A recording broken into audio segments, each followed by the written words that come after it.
Hello, I'm Steve Davis, co-chair of the Australian Stroke Alliance. And I'm Geoff Donnan, also co-chair of the Australian Stroke Alliance. Welcome everyone to our annual missive. We're sitting here together, Steve, at exactly halfway through our 5-year program. And I think it's safe to say I'm very, very pleased with the progress we've made, particularly with our two companies which are developing these ultra-lightweight imaging devices. Yeah, that's right, Geoff. I mean, this is really the nux of the program, isn't it? Because these devices are 10% of the weight of our current scanners that we have in our mobile stroke units in Melbourne. And what an exciting progress over the years. So MicroX is developing now their prototype, which we'll have in clinical trials next year, ultra-lightweight miniaturised CT. And EM Vision, of course, we're doing clinical trials already with their scanner in stroke patients in 3 hospitals in Australia. So very exciting progress.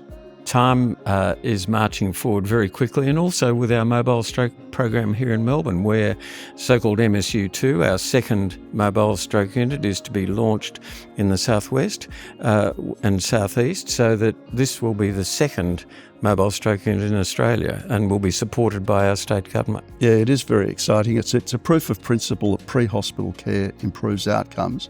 And our program, of course, will show that we can deliver this anywhere in Australia. So no Australian with a stroke is left behind. And also working with our Royal Flying Doctor Service friends to integrate it into the air ambulance scenario, and also with ambulances around the country integrating it into road ambulances, and to emphasise these are standard road ambulances with just a slight modification to enable them to have these ultra lightweight imaging devices incorporated into their everyday activities. But we're calling these stroke smart ambulances. Exactly. And they're already proven to work. They haven't got the scanners in them yet, but they've got the telemedicine capability and use of the Zeus app, so that clinical information, video can be transmitted to experts anywhere in the country, and they shorten time to treatment and improve outcomes. And this digital connectivity has proven to be already a huge advantage, isn't it? Such as the test bed in South Australia, where they've reduced inter-hospital transfers by about 75%. The fact that around Liverpool, they were able to create a record for the time from stroke onset to thrombectomy, speaks volumes for the ability of this digital connectivity to improve stroke outcomes. And then when we plug in these imaging devices, we'll have the full picture. And in fact, we're doing a telemedicine trial with our mobile stroke unit in Melbourne, and although we don't know the final results, it works. Yes, very much so. The other thing I think is very heartwarming is the work we've done with DARAC, our Indigenous colleagues, who have developed a framework throughout our organisation to make it culturally safe for any person to work, knowing that they're not going to be adversely affected in any way. They're a pleasure to work with, and we feel collectively we can really help make a difference.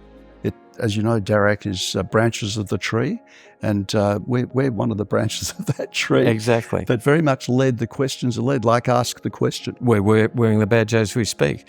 Ask the question, because most Indigenous people want to be recognised so that they can be ultimately helped through the healthcare system. So it's been an amazing year. We've also spent a lot of time planning for the future, implementation of the research outcomes. I think that's been very exciting. The warm reception we've received from every state and health ministry, and we're putting in a budget for that so that we can move from research into implementation to improve outcomes for stroke patients anywhere in the country. Well, what a year it's been, Steve, and we've been so fortunate in having so many colleagues who have helped us. I think particularly of the pre-hospital clinical council led by Chris Levi and Mark Parsons. I think of the educational work done also by Chris and Sky Coote. Without people like this, we wouldn't be able to be where we are today. It's been a remarkable year. We're very, very privileged to be the co-chairs, but the partnership is amazing. And on that note, we just want to wish everyone a safe and wonderful holiday season. And thank you to all. From me also, thank you everyone, and we look forward to giving a similarly optimistic report at the same time next year.